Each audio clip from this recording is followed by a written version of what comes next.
Welcome to a new edition of the Neon Jazz interview series with composer and bassist Mark Wade on the 2022 CD True Stories. It's his fourth album showing the strength of his musicality and inventive compositional style with 8 originals. His success has led him to being named as one of the top bassists of the year for 5 of the last 6 years in Downbeat magazine's Readers Poll. We cover New York City's COVID-19 lockdown, this album, and the future. Dig this interview. Man, it's so good to have you cats come back around in full circle and to reach out with new material. It's always so great to catch back up. So thank you for reaching out, and thanks for taking a minute out. Oh, it's my pleasure. Great to be back with you here.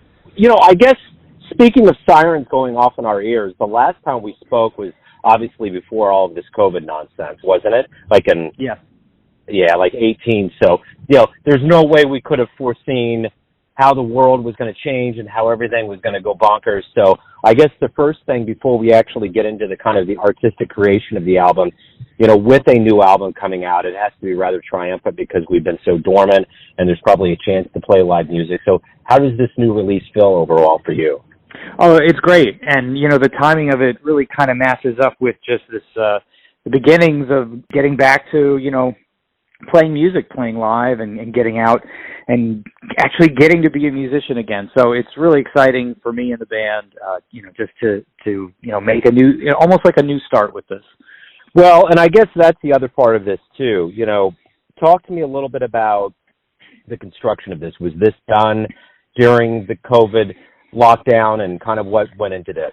This album was actually written just before all of the COVID stuff happened. We were actually scheduled to go into the studio probably in a few months after the COVID lockdown actually hit here in New York City. So it really was delayed for a couple years here from what we had really intended. The music for this had been written actually.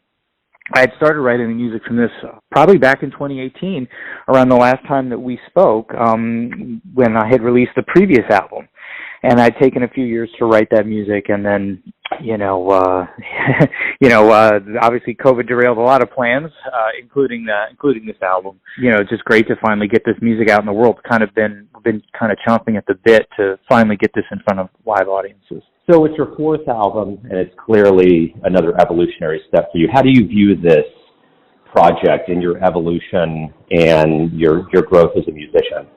For me, this one's definitely the high watermark, I think, of all the albums that we've done. I mean, it's satisfying for me on a lot of levels. I think it's an example of my best playing just as a bass player, both as an ensemble player and as a soloist. I think it's my best efforts as a composer in writing the music for the band and synthesizing these different ideas, giving us different areas to improvise on and whatnot. And I think most importantly, it's probably our high watermark just as a collective, as a band. I think the three of us have come together here, in a really way that is satisfying as a band leader to sit back and see what we've done. There's just such a great advantage of playing with the same lineup year after year and developing a band as opposed to a collection of musicians who might be fine and excellent and play great and could come together to play some really excellent music. When you have a chance to develop a project, year after year with the same guys, I think there's really nothing quite like that. So I guess, kind of to piggyback off of that with, COVID and everything we've lived through, over this process, what did you learn about yourself that maybe you didn't realize before that's going to make you stronger as you reemerge and promote this new album? Well, I think one of the things I learned is to not take any of this for granted. I've been performing, here in New York City for 25 years, working as a performing musician. I certainly, having 2 years away from that and being, kind of disconnected from that, I certainly appreciate it that much more.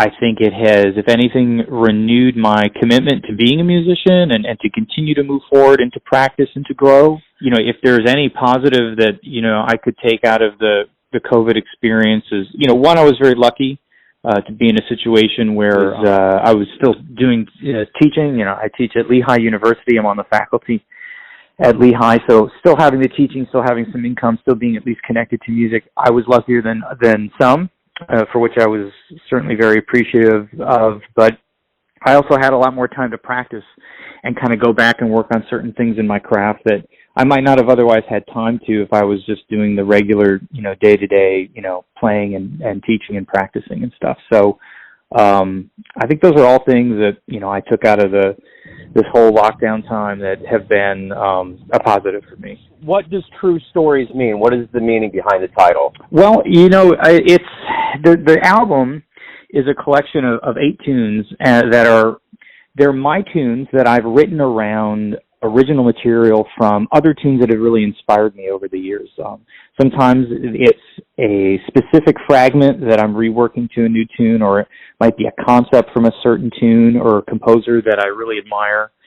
So each one of these albums, to me, is a certain, to use the phrase of the day, my truth, right? A certain statement from me that really feels like a genuine musical statement that is mine, but also very much tied to the people that I've always looked up to and admired as a player and composer. So what are you ultimately hoping the listener gets from this experience? How do you want them to feel? Well, I think first and foremost, these are not presented as cover tunes in any ways. We're not covering tunes or just doing arrangements of existing tunes.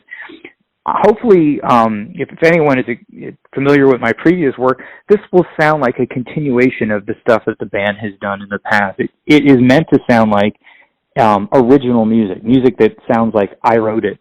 But all of this interweaving of other ideas is meant as more of an homage than it is a straight-up cover album. And I think if for people listening to it, you'll kind of get what I mean. It's kind of a fine line that you're trying to walk between, paying respects to something, but also doing something new. And that was the challenge for me as a composer. And hopefully the listeners will come away with a sense of that as well.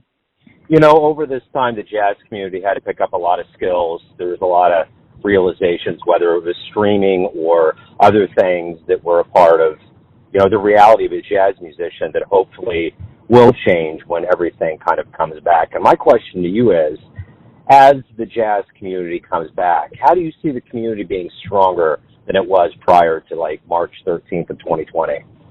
I think a lot of people had some time to kind of reevaluate their priorities and think about, what the music means to you and what you want to do with it.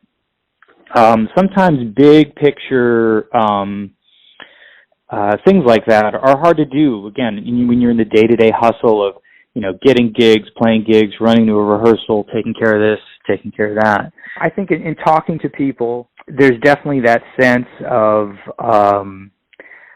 priorities and maybe direction that you might not have had a chance to be quite as connected to in the past. Ultimately, when we do return, when both the musician and the audience gets back to live music in earnest, we've been away from for 2 years now, what do you hope we all realize about the power of live music and being together and experiencing this? Well, I think that's just it.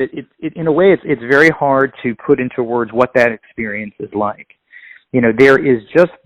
There's a certain kind of connection that you cannot get over Zoom, online from a computer screen that you do when you're actually in front of other people listening to live musicians in a room play the music. There's just a certain special connection with that.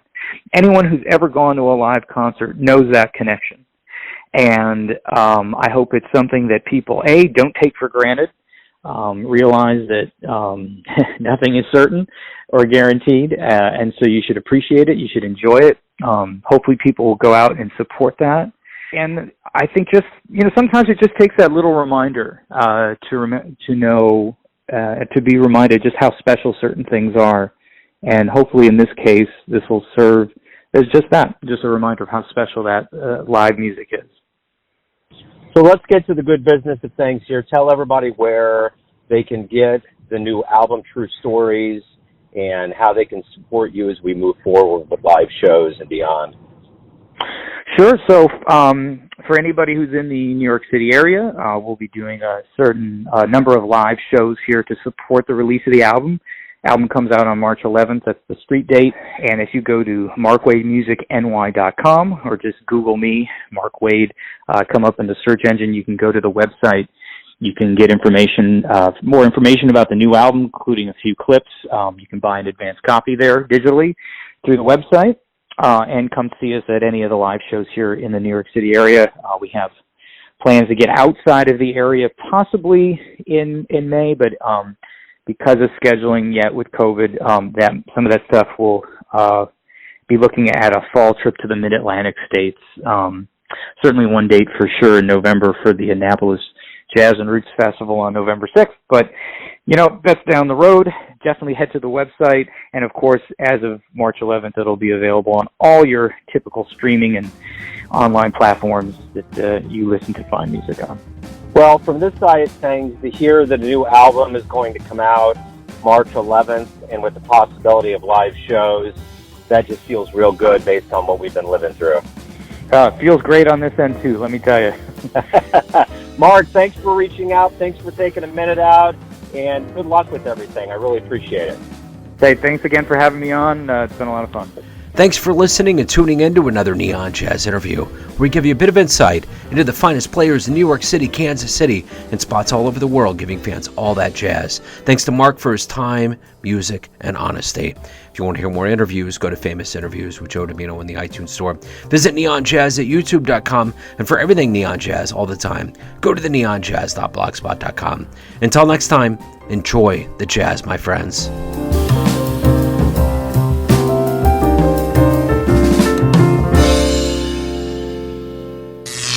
Neon Jazz.